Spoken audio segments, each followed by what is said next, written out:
So do you have any questions for me?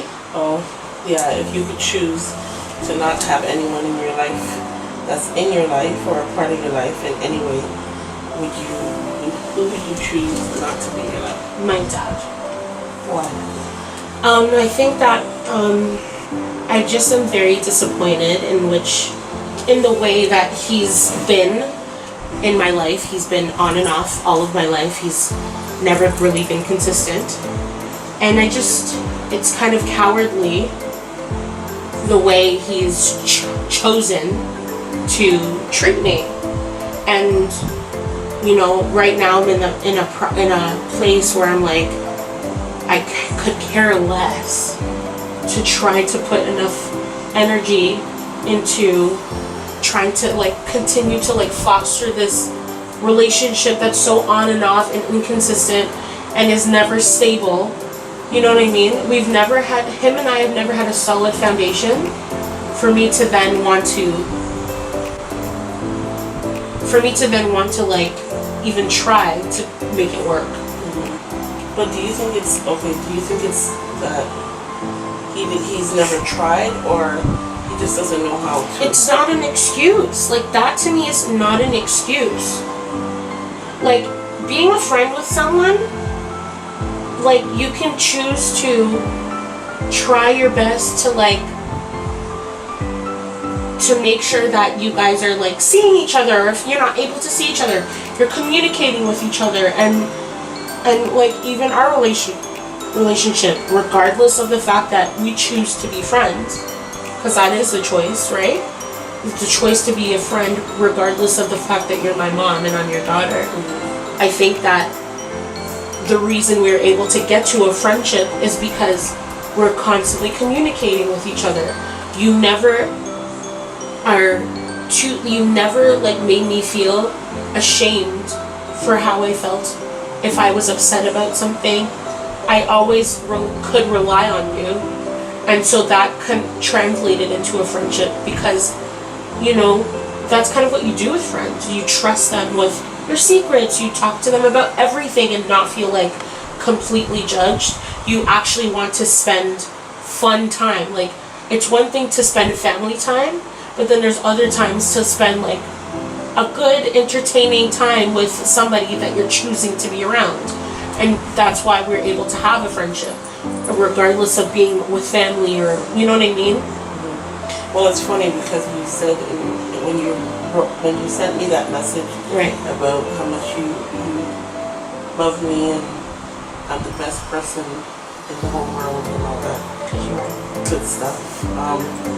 You were talking about, you know, that I made a choice and parenting isn't mandatory. Right. And I always believe that good parenting is mandatory because we chose to have sex. We chose to have unprotected sex, knowing we could have a child. Right. And so when you choose to do that, then you make it mandatory and you're obligated, right, to nurture and care for that child. Right, but clearly that's not the case. Like, I feel like he's proven that that's not a thing. That's a complete myth. Yeah, but the thing about it is that sometimes we have expectations of people, and in life, we choose to parent how we were parented, and sometimes we choose to parent and adjust how we were parented. I'm sorry, Mom, but that's not a good excuse. That's the easiest way to get out of just being there. That's not true. It is, because at the end of the day, if that's what he's going to claim, if that's what he's going to claim, then that's just the lamest excuse. But he hasn't claimed it. Yes, he has. And you've even said he has.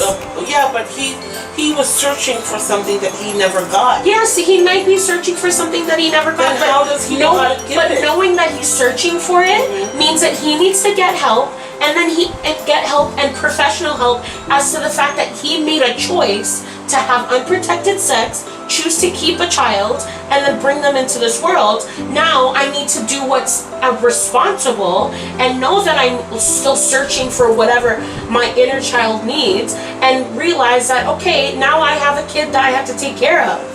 Like, to me, that's why it's a choice. at the end of the day, like, you've made a choice in life to feel obligated to be there for me.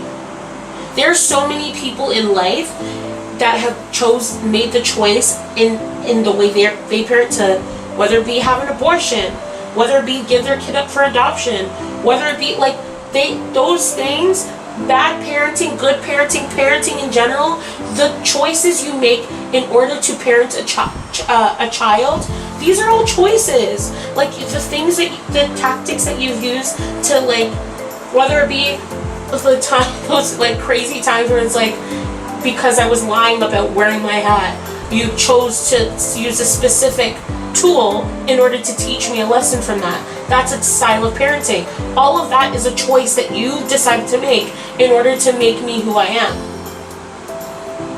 You chose to be there for me.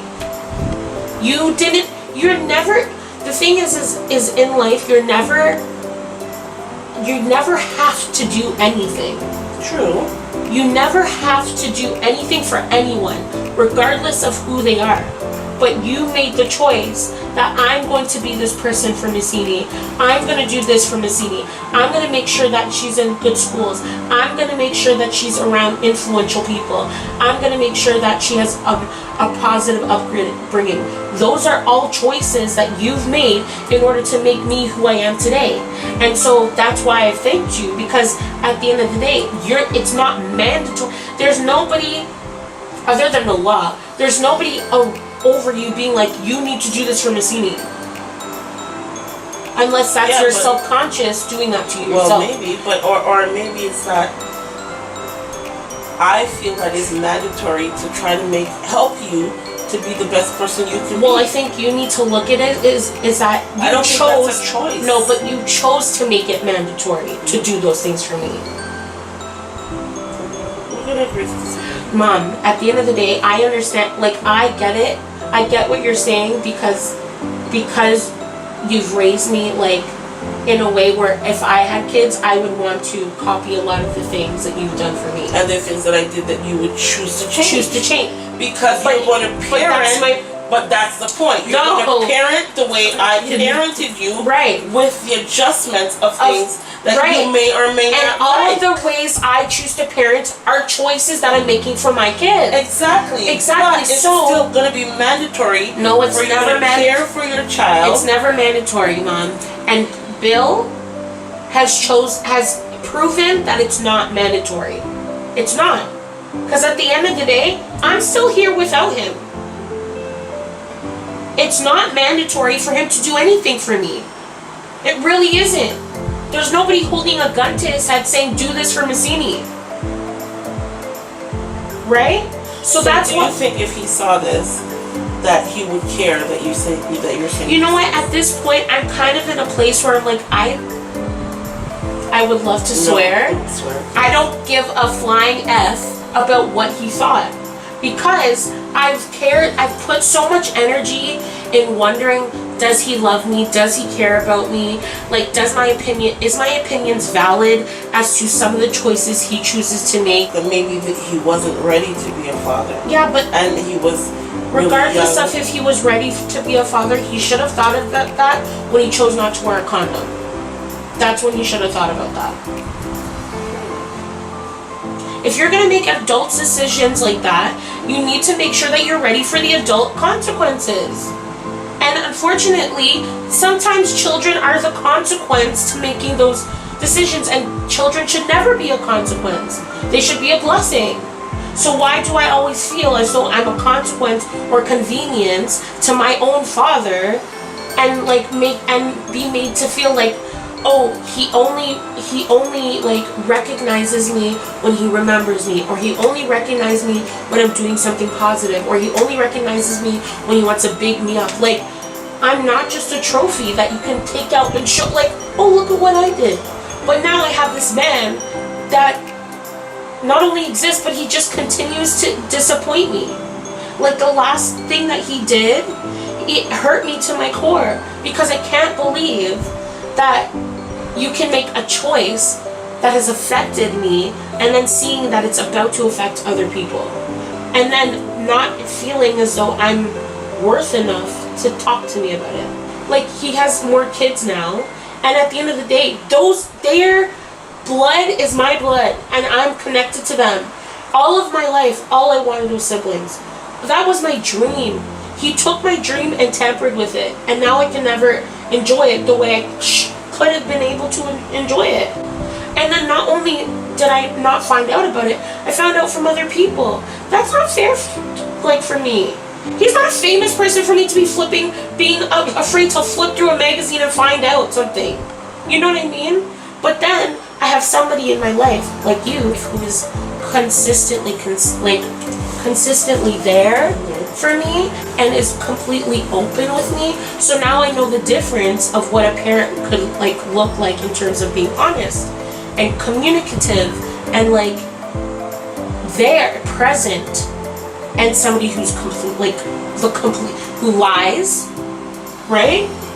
Who's irresponsible, who doesn't want to communicate when there's an issue, who only wants to talk at me and not with me, right? And then is willing, he's taken the time to willingly not go out of his way to not speak to me. Like, that hurts my feelings. Like, my feelings are genuinely hurt by that. So how do you really, like, I know this is asking me questions, but how do you heal? Like, how do you, like, I he's don't alive, know. He's not dead, he's still there, he's, you know, how do you heal? As a mother, it's hard to hear you say that you hurt, and no matter what I do, I can't replace a father. You know, I often hear mothers saying I was mother and father. I'm just your mother. But you were both. No, but I'm not your father, Miss Sini'S. I'll never be a father. You'll never be my father, but you were both of my parents. Yeah, at the same was your time. parent, Miss Sini'S. Yeah, but you were both parent. at the same time. You had to be good and bad cop all the time. That's when people mean that their mother was both mom and dad. That's what they mean.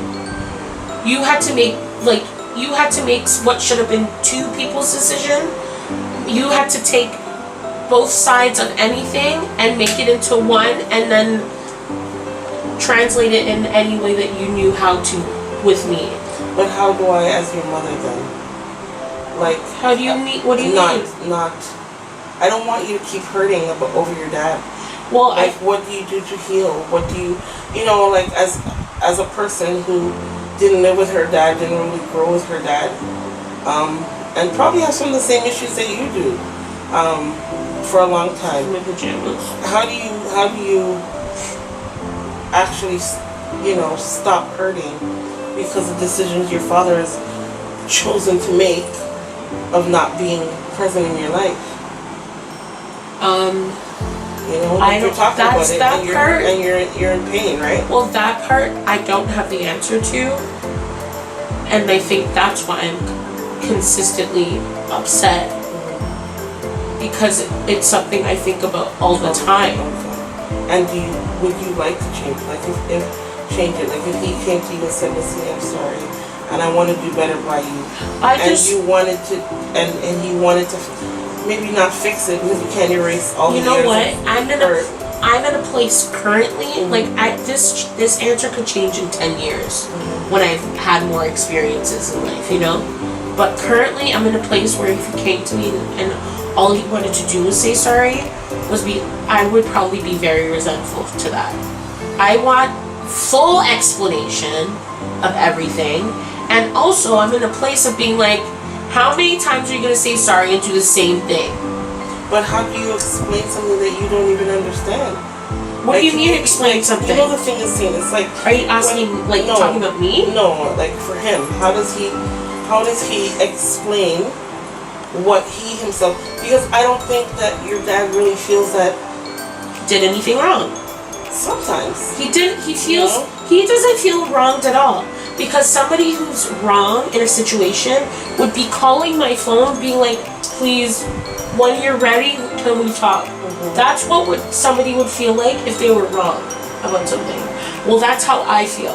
Like, if I knew I hurt you, or if I hurt a friend, I would be trying to go out of my way to be like, I am so sorry. Like, what can I do to make you know that my intentions were to never hurt you?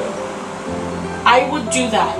You know how many times since I've been 12 years old that this has been a, oh, I want to be close with you, I want you to be honest with me, blah, blah, blah. And then we try, right?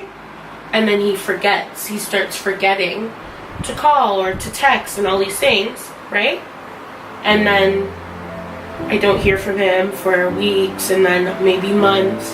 And then he'll remember me, oh, you don't know how to call me. And I'm just like, but I've called you, left you voicemails, you don't call me back. Oh, and then he wants to meet up, and then that stops. And then again, well, I want to be close with you, blah, blah, blah. And then, you know, it's always something. Always something. Well, I say, sometimes when people, I'm not making excuses for that. Yes, you are, because you always do. I'm not. But sometimes when people aren't happy with their own life and they're searching for their own happiness, it's hard to give other people what they need because they themselves are not getting what they need, right? Like themselves. Well, that's sad, and like I understand that sometimes hurt people. Mm-hmm. However, I'm tired of being a punching bag to all of the hurt that he's felt in life, and because I'm the first child now that he's had, I've experienced everything firsthand, and I was the test child for him, and he continues to have these children as though, okay, this time we'll get it. Okay, now this time we'll get it. Oh, maybe one more time. You know? Maybe, who knows, again. But my point is that I'm done being the tester. I'm done. I just feel like I've been abused by this person emotionally, and I'm like kind of over it. And I'm also in a place where if you're hurt, then see someone. And then if you feel like you need to, in order for him to fix us or like himself, and he wants me to be a part of this process, I will go to talk to somebody and tell them how I feel, because I refuse to feel as though my feelings and my thoughts aren't valid, because that's how he makes me feel sometimes. And so I want to go to someone and be like, this is what he's done, and so whatever he could be telling you, like, that's on him, but at the same time, this is how I felt, and it's not fair. I love you too. It just, my feelings. I love you. Don't cry. Don't cry, baby. Your feelings are valid, and I hear what you're saying, and I know it's not easy. I do know it's not easy. And there's certain things in life, like, you know, I wish as your mom I could take away. And these are some of the things, you know, like, you know, when your dad and I had you, it was different. We were different. We were like glue, you know, but we were young, and, you know, maybe we didn't know how to do it, and maybe I had no choice, and it was mandatory for me to stick it out and to do it right and to do it well, you know. And I think and I hope that over the years that I've done a good enough job that it helps to block some of the pain that you feel, because I don't want to see you hurt. I mean, I'll be fine. You will be fine. Yeah. Because you're super steady rock. Thanks. You know? I'm done. You were finished? You have any more questions for me, Mom? You love me? I love you beyond more than words. That doesn't sound very convincing. Okay. I love you so much, Mom. You love me. You see, there's so many rules with me saying I love you. But when somebody's passion is real and strong, you have to I'm not look in their eyes. Mom, And tell me. why do I have to be passionate with you? Passion doesn't mean, I said passion. And you should be passionate about everything that's good. Loving me is great. Hello. Stop! Look at me. I love you so much. That is me too, Jen. Oh, I love you too. Ow, see? You have to say things before you get hurt. God. I need to do it out there. Take me out. You know? I have to end it. Anyways, guys, I just want to take a moment to thank my mom for being a part of my video. Obviously, it got very candid. But thank you, Mom, for coming out and answering some of my questions, and I answered some of her questions. And you know, this is how my mom and I talk, and I really appreciate the types of conversations we have, because I never feel like my opinion doesn't matter, even though sometimes our opinions are different, and we can see, so annoying. Anyways, and we can joke, for example. We still have a great time with each other. So guys, thank you so much for watching another episode of Pillow Talk on my channel. Feel free to like and share this video, and make sure, if you haven't subscribed yet to Sini'S World, you do that right now. This is Sini'S World, where my world becomes a part of your world, and we'll talk soon. Talk for now. Bye.